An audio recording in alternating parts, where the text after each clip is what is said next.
Before we dive in, here's another show you can enjoy in the True Story FM family of entertainment podcasts. Do you like movies? Do you like sports? I never played that sport on the screen, but I really enjoyed how the movie made me feel. Well then, have we got a show for you. The Adrian Moment is where my friend Ocean and I discuss the triangulation of sports, movies, and life. We dive deep into the movies, discussing how they relate to and have affected our lives. We will talk about why the sport matters to the movie, why you don't have to love the sport to enjoy the movie, and mine a few nuggets of meaning inside the story you may not have realized was really there. After listening to our show, come join us for more conversations about the movies that portray the thrill of victory and the agony of defeat. Find the Adrian Moment podcast on your favorite podcast app and join us while we cover the sports you love and the ones you never think about. You will never see sports or sport movies the same again. Meet Zinnia. You are being very polite to someone who is attempting to kill us. Her wife, Saffron. You know I'm wildly, madly in love with you. And their best friend, Goldie. Glad we didn't miss all the fun. Swords in hand, they defend their city from the worst of humanity. I am Lord Buxton Blue. Equity Electric. Herr Haig. Virgil Walcott. Vicious Suave. Follow their adventures on the Swashbuckling Ladies Debate Society audio drama podcast. Available now at truestory.fm/swashbuckling. I'm Pete Wright. And I'm Andy Nelson. Welcome to the next reel. When the movie ends, our conversation begins. Roadhouse 2024, the Jake Gyllenhaal one, is over. Looky here, we got our own little octagon. Before we start, do you have insurance? What? Your coverage good? Like, you have dental? Oh, haha. Is there a hospital nearby? Is it, like, too far? About like 25 minutes, I'd say. I just slapped you. Are you all right? What?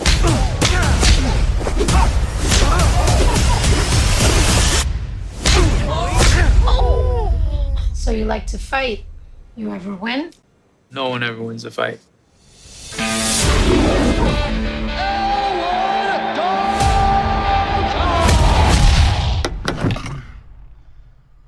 This ain't the Holiday Inn, pal. I'm moving. A friend of mine suggested I come talk to you. I own a roadhouse out in the Florida Keys. Lately, it's been attracting the wrong clientele. I can pay you good money. Judging by your car, you need that. Well, I like my car. Think about it. I know who you are. Elwood Dalton. Big fan, man. That guy's got a knife under his shirt. You just take a big step back and pop me in the face. You can do it. Tell me about this bouncer. Yeah, it's all nice, like he's Mr. Rogers or something, but then he'll haul off. Really interesting guy, overall. Brand wants to take the roadhouse away from me. He wants to build some resort. I should warn you, people have a certain way of getting things done around here. Hey, fellas. Looks like you're having a smashing night. Dalton! I got a tip for you. Don't let no one get this close. Let me guess. You know, threaten me. Tell me to get out of town. I get the impression that you can't be threatened. Once Knox is on the job, it's over, baby. It takes a lot to get me angry, but when I am, I just can't let go.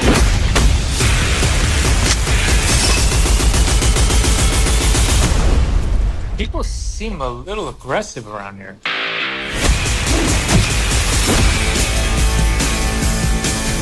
Is that one in front of yours? No, I just broke his arm. You're going to have to get ready for more bad Conor McGregor accents because there's more coming. Oh, great. Okay. Yeah. No, you should be more excited than that. Oh, great. You might say, oh, great. Oh, great. Oh, man. It's interesting. I feel like this is my bet. My bet is you and I are coming into this movie with probably a similar perspective. What do you think? Would you want to lay odds? My hunch is that you read my Letterboxd review and are basing your opinion on that. Well, you outed it. Yeah, I was going to be prescient. But yes, I was going to tell you later. I already read your Letterboxd review. And I think you said in your Letterboxd review something I have not been able to put my finger on how I felt about this movie. And I think it describes better than any other review I have read the way this movie got made, Andy. It's a perfect way to think about this movie. That somewhere along the line, someone thought there were things that needed to be fixed about the original Roadhouse. And so they fixed them, and they were wrong. I mean, does that sum it up? Is that kind of generally where you are on this? Yeah, although it makes it sound like I didn't like the movie, though. Like, I still had fun with the movie, but it did leave me scratching my head several times. Like, why that? We didn't need that the first go around. Why did they think we needed it the second time, etc.? Yeah. Yes. So it's interesting because this was the first time you watched this movie. This was the second time I watched it. Gotcha. I watched it right when it came out, and there was that whole controversy. Liman was so mad that they didn't give it a theatrical release. So mad. He was Octagon mad, you might say. And is that okay? Glossary. Make a note. Okay, Octagon mad. Make a note about Octagon mad. I'm going to put it right here. So I did not care for the movie then. I didn't care for it at all. I really didn't. I was an antagonist for the movie. And I think it's safe to say I've come around. I have come around. And that's interesting because, like, this was your pick, like this series, coming back to movies and the remakes and doing this. Did you want to return to this to see if you thought it was any better, or what was your initial draw to, like, revisiting this film for this reason? There was not a little bit of that. I wanted, because because you look at this movie and you think, my goodness, this is kind of the stuff that I like in movies. Why did I react so poorly to it the first time around? But second, Chrissy and Nathan had done the original Roadhouse on the Most Excellent 80s Movies podcast that we right here on True Story FM. And I had not watched that movie in a very long time. And so I thought this would be a great opportunity to revisit this as a part of our movies and their remakes and actually see what was I remembering that I had just told myself a story when I watched the remake without having the benefit of the original. And what actually, what do I really need to get worked up about and feel strongly about? The truth is, they made choices. They made choices that I wouldn't have made. But the bottom line is, I'm here this time for the fights. I'm here for Doug Liman's camera. I'm here for this kind of over the top stuff. How much does it bother me that they felt it important to give us Dalton's backstory and give Dalton a first name and give Dalton's first name Elwood? Like, come on, that stuff didn't play for me this time, much as it didn't last time.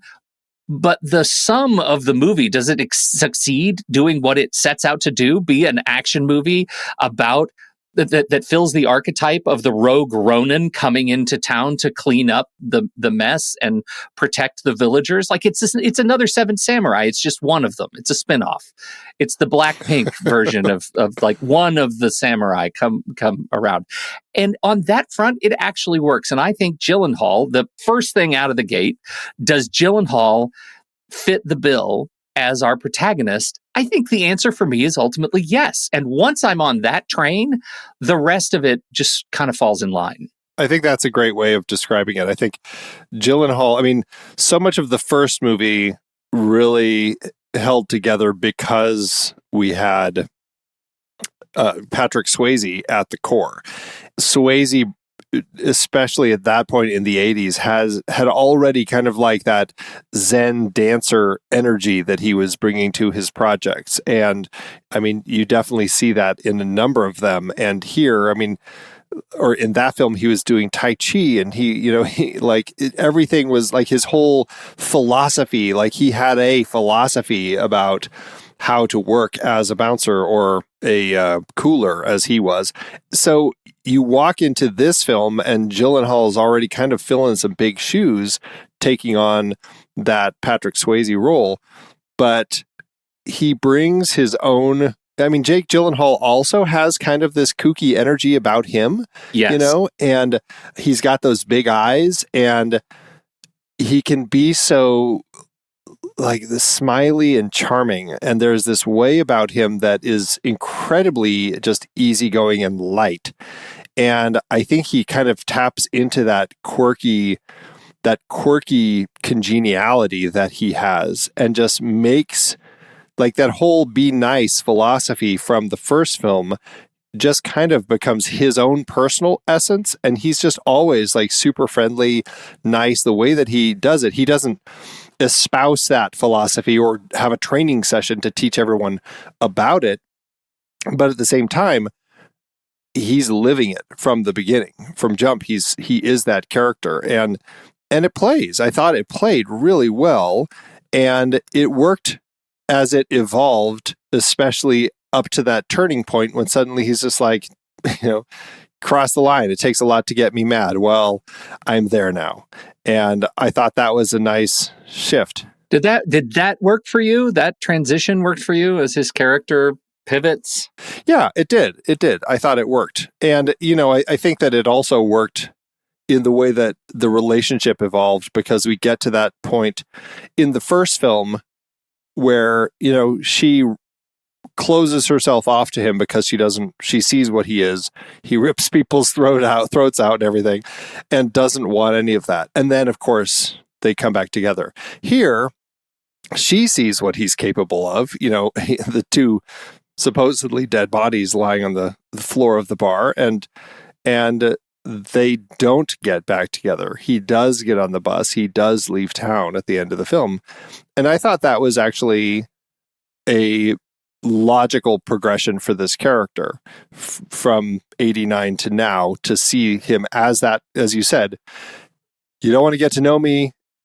I'm not a great guy. And we see, he is this lone Ronin character, and now he needs to leave and let the villagers return to their own way of life. And he needs to go back to whatever it is he's going to do. Which I think, again, as the mythical hero, and this is largely where the challenge of the character and the things they decided to fix don't work for me, which is we have this character who in the first movie is much more in line with the mythical hero. And we don't have a history. We don't really have a background. We have people making nods to experiences, but we don't need to know kind of where he came from. This movie leans heavily into his life before, to the point where we have some extraordinary flashbacks where, reportedly they got to shoot for like 10 minutes in the actual octagon during a fight. And that material looks really good. And when you think about like the intensity of filming those sequences, the fight sequences, the entering the ring sequences, and to do it as effectively and efficiently as they did, I thought that was really cool. But I didn't find that was missing. I don't think that fixed anything wrong with the movie. And it grounds Dalton in 2024 as a human being in a way that I don't think Swayze ever needed. He could be this kind of phantom that comes in, fixes problems, and leaves again. He is kung fu. One of the things about that I do think is interesting is that we have characters, we have moments in that first film that allude to the past. We don't really spell it out. We just know at some point, especially when Sam Neill's character arrives. Sam Elliott. Yes, Sam Neill would be a very different version of that film. Sam Elliott. Would you like to come see my dish? It's because of the lack of the mustache. You're clearly throwing me now. But he's like talking about that past story. So we have moments where they start bringing up and digging into whatever had happened in the past. But that's all we need. We just know that there was something there. We don't have that Wade character in this film. So we don't have somebody that he can kind of bounce those off, although clearly it's all over YouTube. So we we could have just had conversations about it with other characters where they had seen it, and we didn't necessarily need to go into dream sequences that actually gave us all of that. I just don't know, other than the fact that, they actually filmed at the fight. Like, I don't know if it really gave us anything, to one of our earlier points. But I think that there's an interesting element to just the way that they choose to develop his character and have those moments of darkness, because this is definitely something we didn't see in the first film. I mean, this guy starts the film near suicidal, which kind of surprised me. I mean, it took kind of a dark moment for a bit where he's actually parking on a railroad tracks as a train is coming, and then at the last minute decides, no, this is stupid. I want to keep on going. And then, of course, the train. Arguably, it's the minute exactly yeah. after the last minute in order to avoid any damage. Yeah, right. Yeah. So it doesn't quite get out unscathed, but he does survive. Anyway, the point is, like, that's an interesting element. We're walking into this character where now they're also making him potentially suicidal. I mean, and for me, I wasn't sure if that actually played, especially the way his character is the rest of the film. It seems very 2024, right? Like, it seems like we're investing so much more emotional weight because everything has to be explained. There's no room for any sort of mystery, and his mood needs to be felt and grounded in a way that I don't feel like I needed. That was not a thing I needed. And in that regard, I just as we record this, I had lunch with our friend Ocean, and from the Adrian moment, and they cover sports movies, and he also is a big UFC fan, and so he has lots to say. And Ocean's bit, like, he says, I did not care for that movie, but had you changed the name and not made it a Roadhouse movie, it probably would have been great. Right. And because he, like many, felt very strongly about what the original Roadhouse meant, because we're people of a certain age. And this movie did things that didn't feel honorable to those characters. And I think that's a perspective I have a hard time disagreeing with. As a Roadhouse movie, they took our central character and I think there's a line between, is Dalton a seminal enough figure in movie history that you can't mess with him anymore? I think they took the line, the filmmakers, Doug Liman, took the line that he's not. Like, we can play with him. He can be Batman.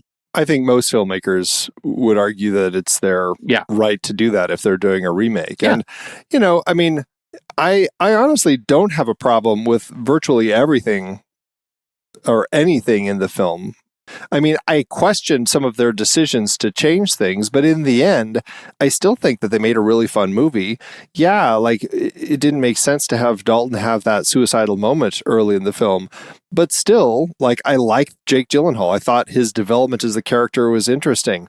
Why did they not name it the Double Deuce? That was the stupidest thing. And then they have this whole, like, meta joke about it's called the Roadhouse because it's stupid, because Roadhouse, as we know, is one word. It's like, are they doing a meta joke making fun of the fact that the original movie was just called Road Space House?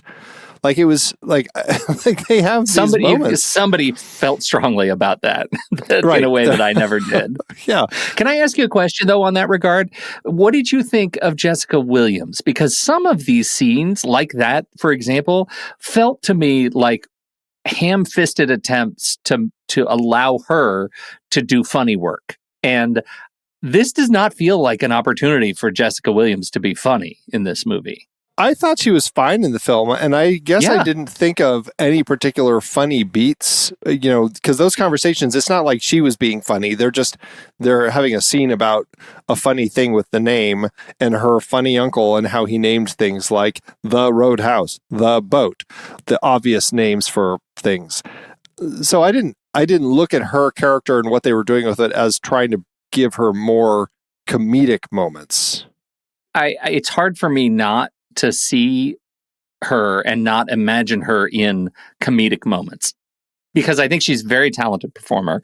And she's also at her best, does some of her best work as a comedian.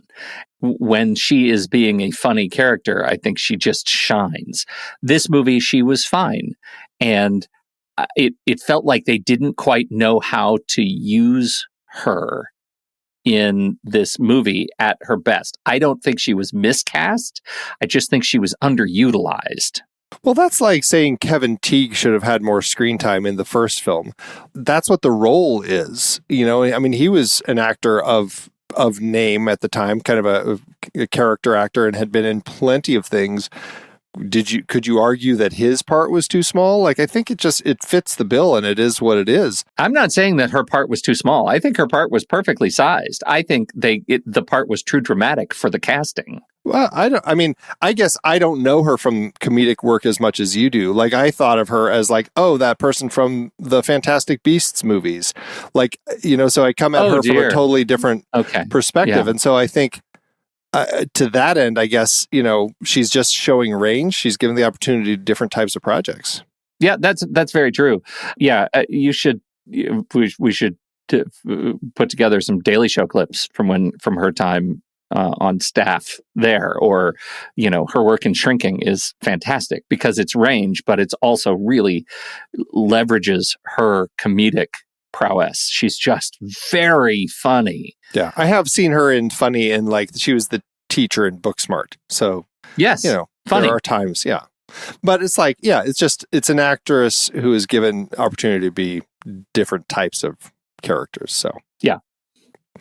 But as far as the Roadhouse goes, you know, we have a similar setup story-wise. We start in a different bar in a different location. We meet Dalton at this location as he is kind of doing some cleanup. Oh, no, not at a bar. Sorry, at a fight.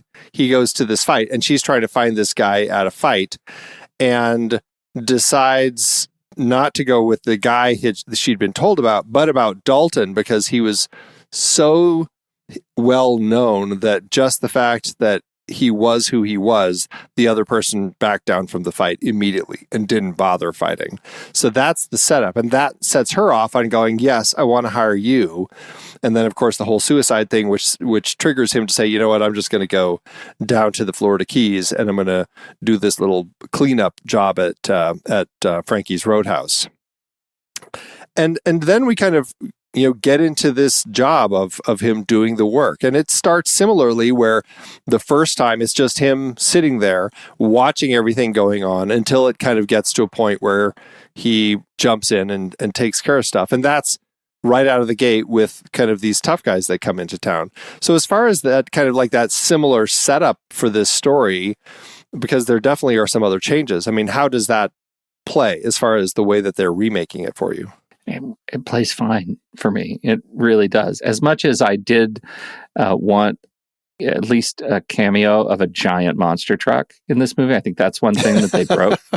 Overall, I feel like this is a straight across the bow pillage and vengeance movie, a P&V as they call it in the business.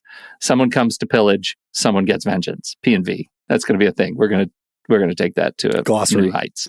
Glossary. Oh, for crying out loud. Octagon Mad and the P&V. What about, okay, so in the original film, we also get a car parts shop owner who happens to be the doctor's dad, who ends up befriending Dalton and becomes kind of a place that kind of gives us a clue as like what's going on with the big picture with this area. You've got this 1%er who's trying to buy everything up and well, he's not even trying to buy everything up. He's just trying to get control, and he makes everybody pay him a cut of their earnings, basically. It's a little different here because they're basically trying to buy everybody out. And instead of the car parts owner, we get just a bookshop owner and his daughter, who is very, very keen on just approaching strangers with free books. Precocious. It's a little strange. Yeah. How else are we going to learn about those frogs, though, if we don't have a frog advocate? a Frognicket. And Fred the Tree. I think she was great. I really like her energy. She's a nice way to bring him into the town. And I love all the moments when he walks past and people just know him because it's a small town and they all say, "Hey, Dalton." Like, I think those are charming little beats in the thing. That what's interesting to me, while I love the bookshop connection, I think it's great. She doesn't become a buddy to him, not like, Iron Man 3, where this becomes a buddy movie with the kid. This is she's just kind of there. She lets him use the computer, helps him kind of Book of the Vampire every now and again, like, here's something you need to learn about the city, about the town, but she's not really in it that much until the bookshop is burned down and it becomes a message that triggers him to go completely Dalton. The father relationship, like you mentioned, the doctor's father, in this movie is Joaquim de Almeida, who clearly had a day free to go shoot. Like that, it was the weirdest bit of like stunt casting. It felt like stunt casting, but to what end? I don't know if he's the draw that they think he is. My wife was, she was very irritated about the fact that Ellie says that she was born and raised here in the Keys. And she's like, there's no way she was born and raised here. With that accent, there's no way. Like, she would not have that accent. And then her father. And I'm like, okay, well, with her father, like, did they cast him because he has an accent? Are they trying to say that she has an accent still because he has an accent? It was a strange beat to call her out as somebody who's a local, who has, a heavy accent like that. I mean, it didn't bug me too much, but it is kind of funny. I guess it only makes sense because Joaquim de Almeida is her dad. But even then, it's like, yeah, but, born and raised, would she still have it? Yeah, I guess I agree with that. I think Almeida's, like, his part is such a weird waste of film time. They got Latin Jack Ryan and they made him this.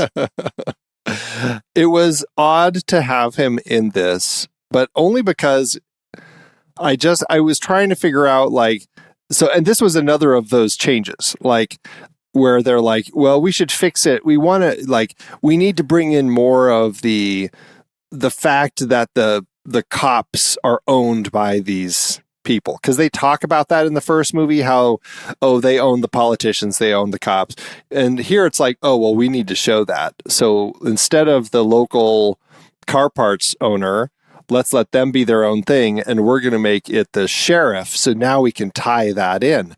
And it really didn't need to happen, and it just didn't bring anything extra to the story, to the point where we have that it really just kind of is played for laughs at that final moment on the boat, on what's his name, Brant's yacht, as it's like, twist, as he reveals, I never actually, I totally lied to you.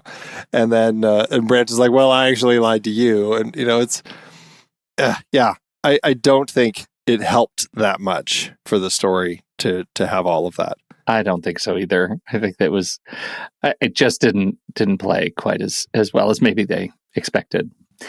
I mean, it didn't detract. It was just like, he's obviously a face and he took me out of the movie. I mean, he didn't take me out, except for the fact that if all of these people are meant to be local, it's hard to buy the accents when it's a local person, Yeah, I mean, I guess I don't know that part of Florida. I don't even know what I would possibly expect.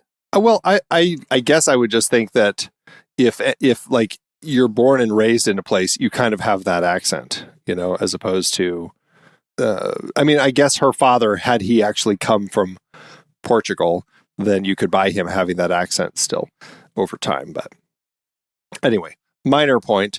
But it was an odd change, though, to have him as the sheriff there. And I did mention Brant, Billy Magnussen, who I feel is born to play this type of role. So good. Billy Magnussen is kind of like, he's just a super charming actor, and I think he's doing great. He needs to keep just doing with no notes for Billy Magnussen. I loved him in Into the Woods as Rapunzel's prince. He can sing. I loved him in Game Night. That's one of my very favorites. He's in, he was in The Franchise, which is a wonderful Iannucci project that I think he's very, very funny. He goes back and forth from being able to play a complete doofus to this entitled, punchable face, 1%er son in a way that is, it's just effortless what he's able to do. And he's had a hell of a career already.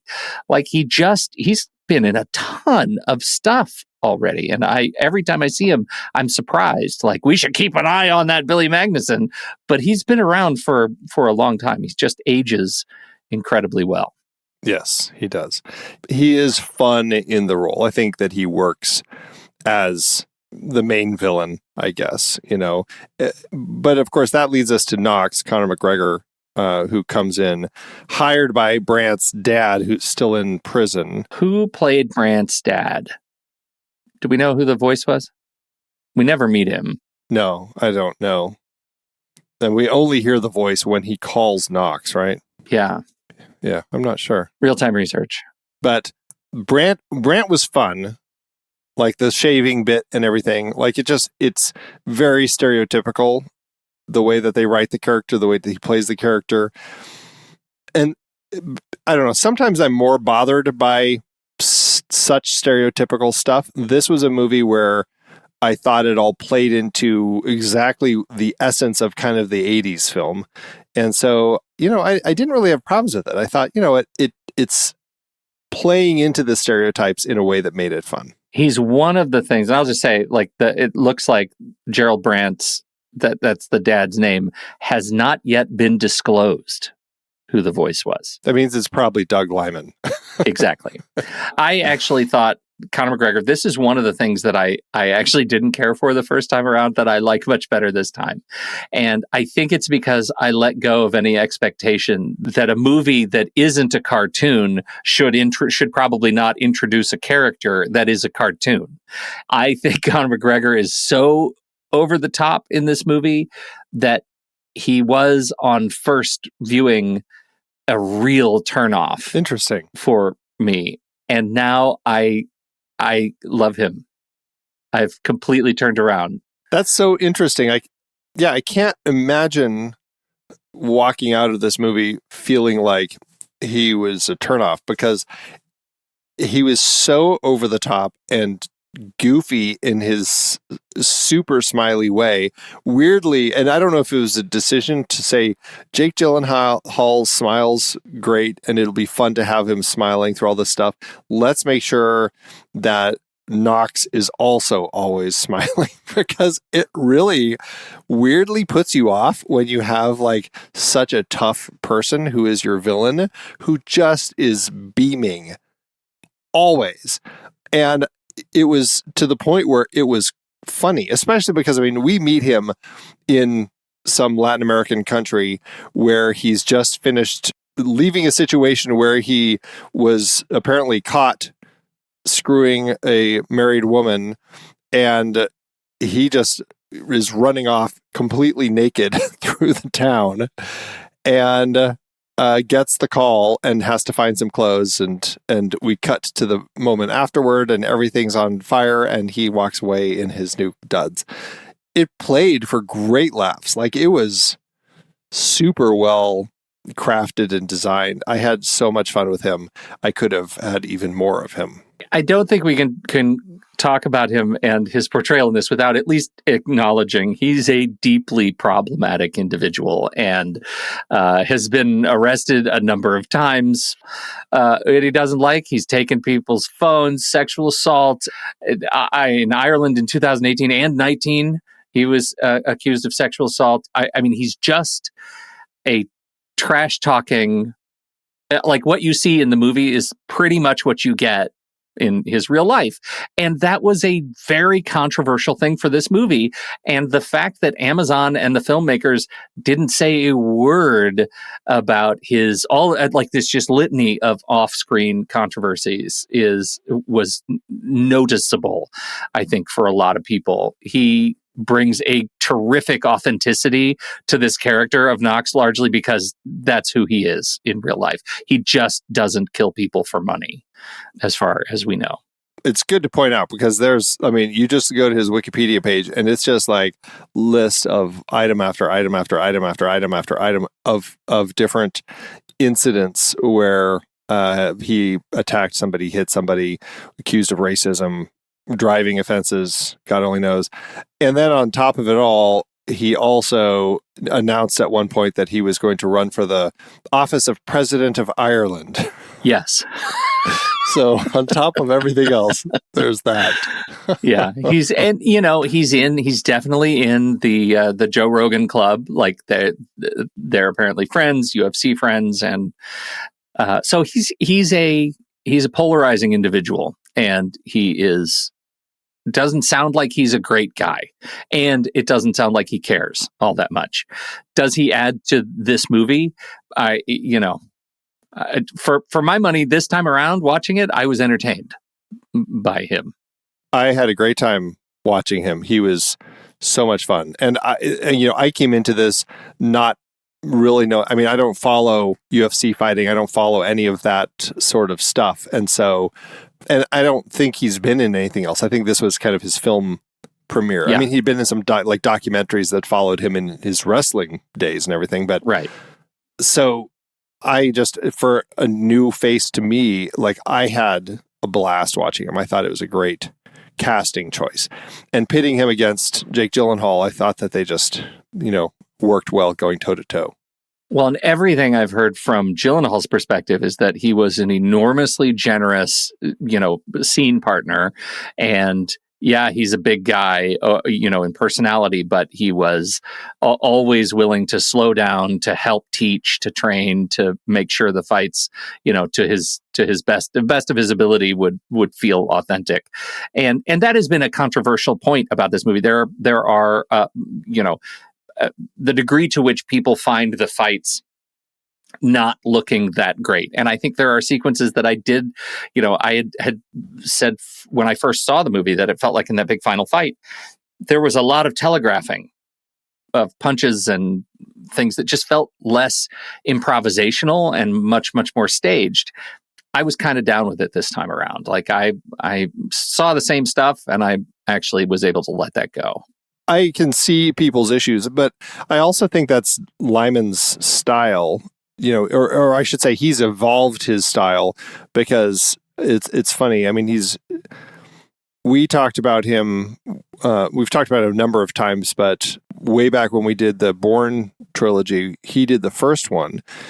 And then it was Paul Greengrass who came in and really did the Jiggly Monkey style camera work for, like, that's his thing. Like, the fights were so shaky. That shaky cam is intense. And it almost felt like Doug Liman took a page from Greengrass's style notebook and used it himself to start developing a lot more of that intense style himself, because it definitely feels that way. I mean, right out of the gate, that very first fight that we see, we're in POV. We're watching kind of like this POV fight. At a certain point of the fight later in the film between Gyllenhaal and McGregor, the camera, it's like one shot, but then suddenly, like, the camera almost like steps into Gyllenhaal's place, and you have McGregor actually like swinging punches directly at the camera before it then kind of moves out of it. So he's really playing around with that and putting us into the perspective and everything. And yeah, I mean, sometimes it is pretty intense and shaky. Sometimes it may be a little too much, but largely, I think it just allowed for the energy to play quite well. There's a bit in the last fight where it changes to Gyllenhaal's POV and McGregor growls at him and comes at him directly at his face. And I find that as a fantastic sort of jump scare moment. Like, it does take me a little bit out of my body. It makes me a little bit sick to my stomach, the feeling of that POV. And I think that's one of the things in this movie, those opportunities to make those POV switches it really sets this movie apart. It's one of the things that is different that I've never seen before done this way. And I think the movie can be celebrated for that. It actually is doing something that feels novel. All the trappings, that we don't care about, that the fights do things different in a way that I think is really satisfying. Yeah, I agree. My last little note that I had is I just wanted a few other things that are changes from the original film, and I wanted to get your opinion on them. We don't have, as I've called out before, we don't have Dalton kind of walking the bar crew through how he wants them to run things. What do you think? I think they tried to pad that same feeling by having Dalton recruiting a little bit, right? He recruits from inside. He says, "You're gonna, do this," and he has that sequence where he's kind of helping. There's a guy with a knife. If he pulls it, take a big step back and punch him in the face, right? Those kinds of moments, of mentorship moments, are one-on-one. And then he meets the other guy who did a little boxing in college in the banana stand, and he was able to recruit him. I think that serves the same narrative purpose as here we're all going to sit down and have a meeting. I run the bar, that kind of a thing. And I think it fits Gyllenhaal's portrayal of the character not wanting to run the bar. Right? He's just doing his thing. He's much more sort of a drive-by hero, I think, and didn't invest as much as Swayze's Dalton did. Okay. What about a big part of the first one is the fact that Jeff Healey is performing always. Like, he is the band for the house band for this Roadhouse, for the Double Deuce. Here it's like a new performers every time we come. How does that work for you? Do you like that change? No, I really liked the fact that they had Jeff Healey do it. And I think, the fact that we get Post Malone contributed Horsepower, his song, to the soundtrack, to the movie, and it's featured prominently. And Post Malone gets a cameo. Would it have been too much to put Post Malone in the cage? Probably. I don't know. Maybe that would have been too much. But Puya and St. John, they're all contributors to the soundtrack. They're all used in the film and not seen in the film at all. And so I think, they made this choice to make this less of a music movie by not building in the same kind of band vibe. I miss that. I really do. I thought that was something that really set the first movie apart. Maybe it would have been too derivative to actually make that a thing that they also double in this movie by finding a band that would play fake band. Right, but it's a remake, and so it's like I think it's okay if they're repeating those things, But anyway, that was one of those things. I think they just treat it like a traditional action film soundtrack, and it's too bad because there's opportunity lost. I guess that's the feeling. Right. What about the cleaning out of bad seeds at the bar? There's actually an interesting kind of method to that in this movie. The cleaning out of the bad seeds, we get a montage of it, but it's not actually Dalton doing the cleaning out. It's his proteges. No, but it's not. I mean employees. Though. Like he cleans out dirty employees out of it. Sorry. Yeah. No, that's right. I misinterpreted. I think we had a better sequence in the first one where we have the fight in the office. Where they come back and say, you're going to rehire him as the bartender. And there's that great fight. I think that was a better execution. Would this have been better had we had like somebody who worked at the Roadhouse who was, skimming, corrupt in some way?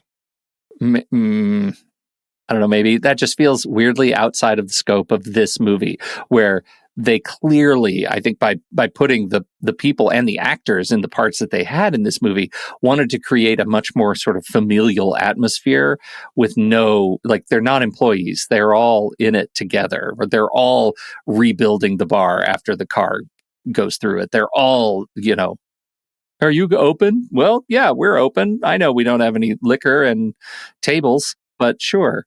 None of these employees exist outside of the Roadhouse. Yeah, exactly.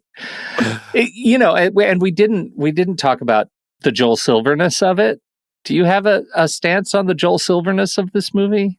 It feels very much like, a lot of action scenes. Like it feels again like he wanted to make sure that we were getting the quota of action, because there's a lot, and some of it works better than others. I rolled my eyes at the multiple call outs to the fact that there was a gator, and then I'm like, how long is it going to be before we get the gator? Sure enough, timed perfectly for a Joel Silver action beat.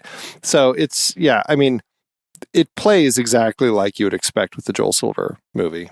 Well, it's like what we're doing for our member bonus series. What's his name? And the quota for sex scenes. Roger Corman and his 10-minute quota for breasts. It feels very much the same thing. And interestingly, that Silver did not have a great relationship with Amazon, and apparently went to the mat with on this decision to use this as a subscription mechanism for Amazon Prime versus giving it a theatrical rollout. And I will say anecdotally, the first time I watched this movie, I watched it on my TV. The second time I watched it on the headset, on the Vision Pro, and it was a vastly different experience. Like there's no other way to say it. It is, watching it on on the bigger screen was really much more entertaining. And maybe that's a part of why I liked it the second time. But the fact is, Silver's attitude was problematic because he used the opportunity to share his enthusiasm by verbally abusing Sue Kroll and Courtney Valenti, head of film and head of marketing at Amazon Studios. And that wasn't great. So he was fired from this and a second film, Play Dirty, which I haven't seen. But his lawyer says he didn't leave because of any misconduct. Of course. Again, he kept the producer credit. So I don't know. I don't think it's surprising at all, just knowing his history. But it is too bad. And it makes me wonder how far into the process that was. I mean, it's a strange thing. We'll talk about this a little bit with the budget and everything, but they agreed to, they were given the option of, if you want this to be theatrical, you can have this much money. If you want it to just go straight to streaming, we'll give you more money. And that's what they went with. They took the more money and went with the streaming route. And so it's funny that then they come into this whole thing about, Liman wrote a whole thing in Deadline Hollywood criticizing it and everything. And they, he wasn't going to go into South by Southwest for its premiere because he was protesting it. There were all these different things. And I can see it. This was the first film celebrating MGM's 100th anniversary that was released under that new logo, the new banner and everything at the start of the movie, and then to not release it. I can see that. It's your 100th anniversary. This is the first film you're using to celebrate your 100th anniversary, and it's MGM, and you're not going to release it theatrically. I can see their perspective, but at the same time, if they made a deal, it's well, then it's on you, right? Yeah, and I think the question is really appropriate. How far into this conversation was it? Is it that we took the money to make the movie and we still feel really bad that you don't agree this should get a theatrical release? Right? I get that you're bruised, but you made the movie you made. Would it have been good for a theatrical release? I think so. I absolutely think so. Well, and here's the thing. I think the thing is that it's Amazon. I think other movie studios, a director could make an agreement with the studio and come to some terms of production. This is what we're going to do. This is the result. And then excitedly, when it's ready or close, you can show them and say, look how good this is. This would be a great thing to show theatrically. It's going to be a big draw. It's going to make its money back. It'll be big. And Hollywood history proves it. There are plenty of times this conversation happens where the studio's wow, maybe you're right. Okay, let's do it. And they, despite whatever was agreed upon, they change the terms and they do something else. And I think that, I don't know, my hunch is that Liman and Silver were looking at it in kind of that older Hollywood way. And here we have an example of the new Hollywood where you have these studios that just don't care. They really don't care about theatrical at all. And they're like, screw that. You made a deal. This is what the deal is. We're going to get our money back. And that's that. Yeah. In so many ways, it's actually really funny if you're not watching The Studio yet on Apple TV Plus. They're covering this very topic, this age-old argument, which will not go away, is still very, very present. So, absolutely. All right. Well, I suppose that is it. So we'll be right back. But first, our credits.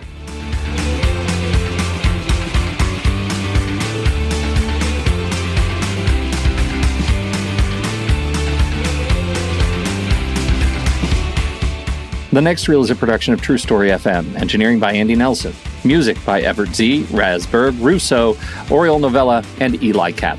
Andy usually finds all the stats for the awards and numbers at the-numbers.com, boxofficemojo.com, imdb.com, and wikipedia.org. Find the show at truestory.fm, and if your podcast app allows ratings and reviews, consider doing that for our show.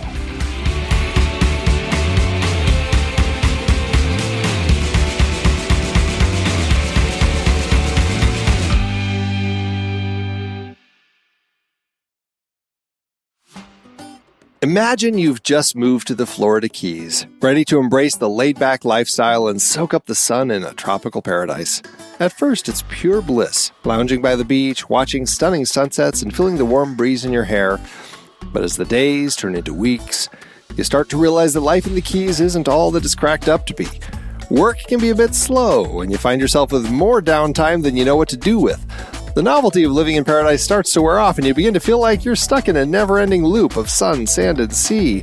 That's when you discover Letterboxd, the ultimate platform for film lovers and the perfect escape from the monotony of everyday beach life.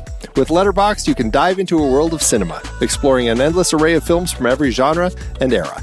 Whether you're a fan of classic Hollywood, indie gems, or the latest blockbusters, Letterboxd has got you covered. And the real magic happens when you start building your own lists and writing reviews. Imagine spending your downtime creating the perfect list of movies filmed in the Florida Keys, or films that capture the essence of island life. You can let your creativity run wild, crafting lists that showcase your unique taste and perspective. And when you're feeling inspired, you can pour your thoughts and opinions into reviews that spark lively discussions with fellow film enthusiasts. As a member of Letterboxd, you'll join a vibrant community of film lovers from around the world, connecting with like-minded individuals who share your passion for cinema. You can follow your favorite users, discover new films through their recommendations, and engage in thought-provoking conversations about the movies that move you. And here's the best part. As a listener and fan of The Next Reel, you can get a 20% discount on your Letterboxd membership, whether you choose the Pro or Patron plan, and whether you're a new or renewing member. Simply head to thenextreel.com/letterboxd or use the discount code NEXTREEL to claim your discount. So if you find yourself yearning for more than just sun and sand in the Florida Keys, Letterboxd is here to be your cinematic oasis. Take advantage of the exclusive 20% discount for The Next Reel listeners and sign up today at thenextreel.com/letterboxd. Rediscover the joy of film one list and review at a time, and never worry about losing your mind to the monotony of paradise again. Instead, immerse yourself in a world of endless cinematic possibilities with Letterboxd. Sequels and remakes, Andy, sequels and remakes. So it's already a remake. Is there more? Is there a comic book version, a graphic novel? Is there a podcast? I would like the Roadhouse podcast, please. The Roadhouse podcast, right? Actually, they are in talks right around the time this was in production. Gyllenhaal expressed interest in reprising and starring in the sequel. By May of the same year, a sequel was announced and in development, and Gyllenhaal was going to be reprising his role.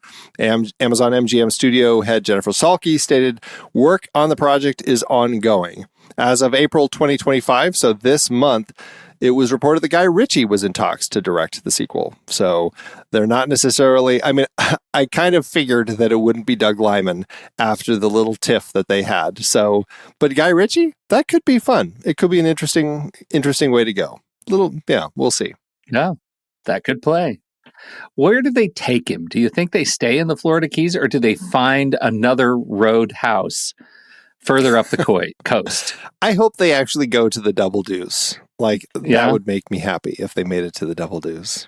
Yeah, because either they head west and look at some back to roadhouses across Texas, Oklahoma, those are some serious roadhouses. No dainty, Hawaiian shirts there. You know what I think they do with Guy Ritchie at the helm? I think they take him across the pond. It's a road pub. It's a road pub.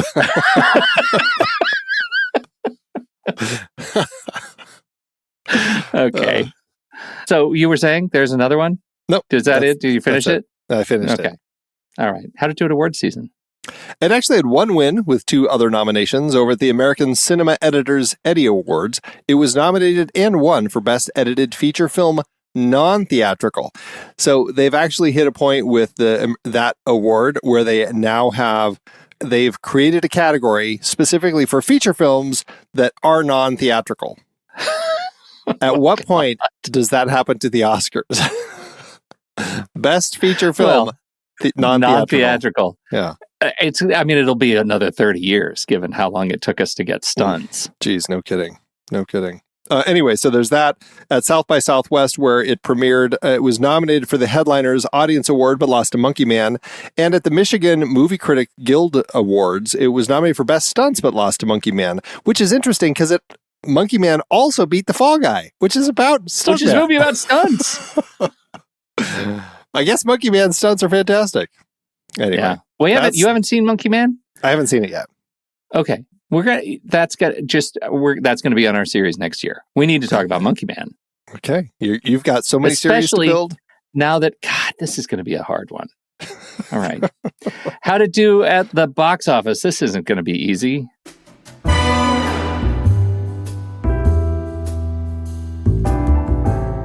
No, according to reports, Liman and Gyllenhaal, we talked about, they had a choice: open theatrically and get a budget of $60 million, or go straight to streaming and get a budget of $85 million. They chose the latter, even if Liman didn't seem to remember that when he went off on Amazon in his Deadline Hollywood piece. After its premiere at South by Southwest, March 8th, 2024, it had its streaming premiere on March 21st. And then because it never went theatrical, that is all I have, unfortunately. This segment is a real bore when it just goes streaming. I know. It makes it tough. At least we have some Liman drama. That's good. Yes, that always helps. Right. Well, again, is it a perfect movie? No, it's not a perfect movie, but does it achieve what it sets out to do on second viewing? I'm thrilled to say, yes, it does. I had a good time. Yeah. It's a fun film. I enjoy the first one more, but I was surprised because I'd heard things about this and I thought this is going to be one of those just terrible remakes where it just didn't need to happen at all.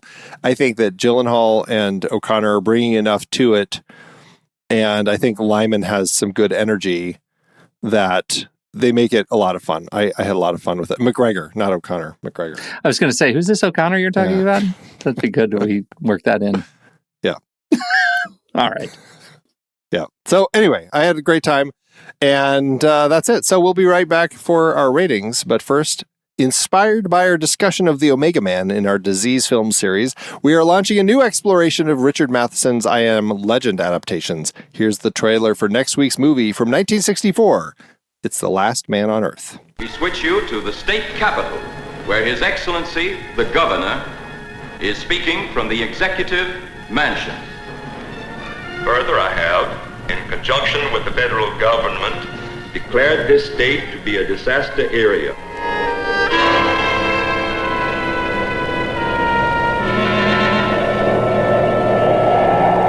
I was sent to keep you here until they come. To kill me.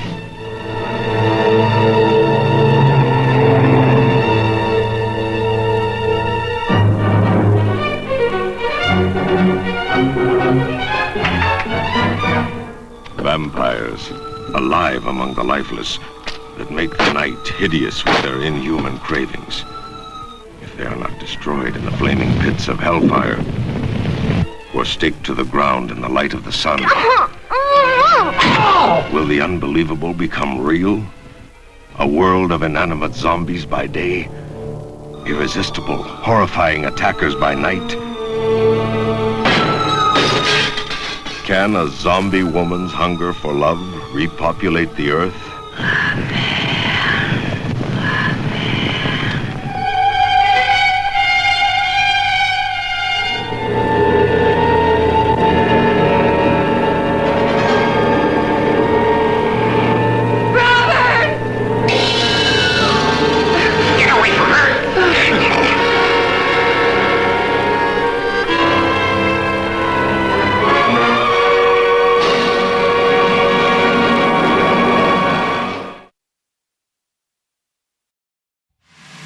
Right, you legends, listen up, yeah?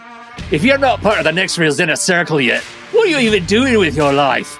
You're like sitting on the sidelines where the real champions feast. Nah, mate. Step into the octagon with us at truestory.fm/join and claim what's yours. We're talking early access to every episode, periodic bonus episodes that'll hit you harder than a left hook, in-episode bonus content because you deserve more than the amateurs, your own personal podcast feed tailor-made like a sharp suit with no pants, ad-free versions of select episodes, none of that sponsor jabber slowing you down, front row seats to live stream recordings, see the chaos as it happens, VIP access to exclusive Discord channels where only the finest minds roam, and most importantly, the satisfaction of knowing you're not just a bystander, you're directly supporting the podcast you love, the way real champions back their crew. So what are you waiting for? Move your ass to truestory.fm/join and let's show the world how it's done. Letterboxd, Andy, the Letterboxd, where we assign our stars and hearts to the movies we love. As you no doubt recall, no half stars, and you have a fixed number of stars across the universe to use. Appoint them accordingly. What are you going to do? The last film, Roadhouse 1989, I initially, it was like 3 stars and then I went up to 4 stars. This film, I think that this is, I'm going to say 3.5. I mean, I had a lot of fun with it. I'll say 3.5 and be okay with that. I don't enjoy it as much as the first one, but. Well, you're not okay with it. You're not okay with it because you've already violated no half stars rule. I am going to I'm give not it... Andy half stars Nelson. You're Pete half stars, right? In my mind and my heart, you are no half stars, Nelson. You may not live it. I'm 3 stars and a heart. This is a right down the middle, fun action film. I'm not going to watch it again someday. There's a sales pitch. Yeah. Yeah, that's the poster line, right? I won't not watch this movie, Pete. The next reel. It's a very fun movie. This would be a very easy movie to watch again were it on. I think that the key is like it's an easier one to just rewatch if it's on. But I mean, you don't just watch TV anymore. Nothing's just on anymore. So it's like, I mean, would I hit play on it again? Sure, but I may not watch it as immediately as if it was just something that happened to be on. Yeah. So there you go. What's interesting about it is I'd probably watch it again sooner than the original Roadhouse, just because it's newer and more different. I would totally watch the original first. Yeah. But there you go. All right. Well, that averages out to 3.25, which will round up to 3.5 and a heart. You'll find that over in our account on Letterboxd at The Next Reel. You can find me there at Soda Creek Film. You can find Pete there at Pete Wright. So what did you think about Roadhouse 2024? We would love to hear your thoughts. Hop into the Show Talk channel over in our Discord community, where we will be talking about the movie this week. When the movie ends, our conversation begins.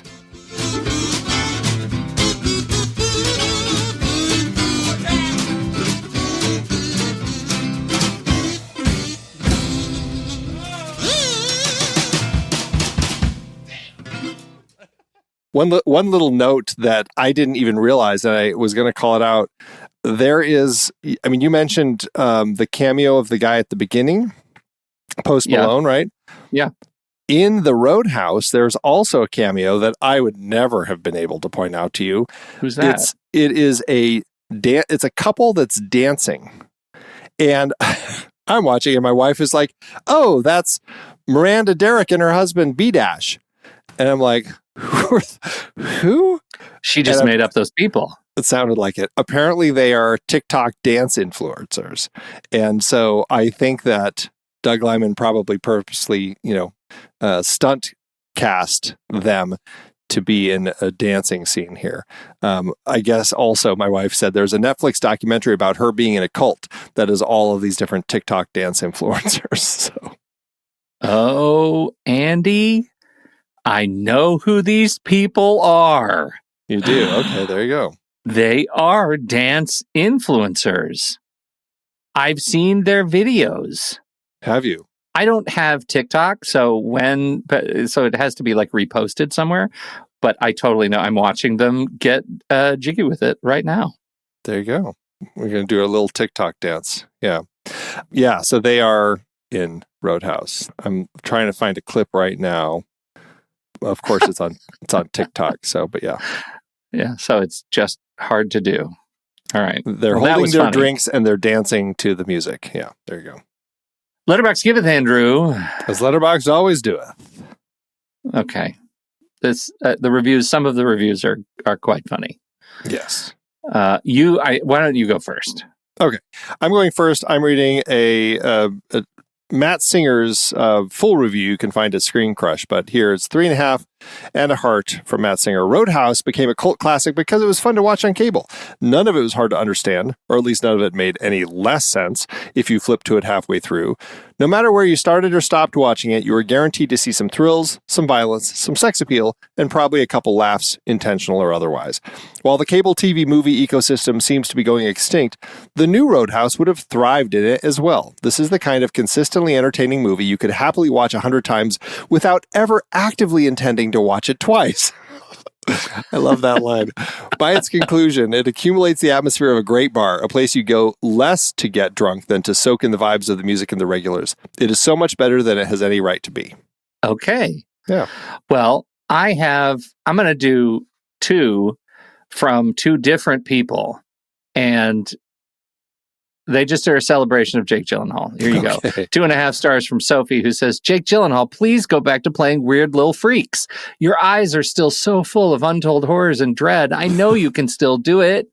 And another from a different person, Cobb, with 3 stars and a heart, who just says, I miss when Jake Gyllenhaal played weird little freaks. There's a whole weird little freak corner of Jake Gyllenhaal's catalog. I think it's been a little while since he played a little freak, and people are still down for it. Clearly. Fantastic. Would you like to see a completely roided out, like shredded Donnie Darko? Right. Or Nightcrawler as he's, lifting weights when he's not out late at night. Oh, that's funny.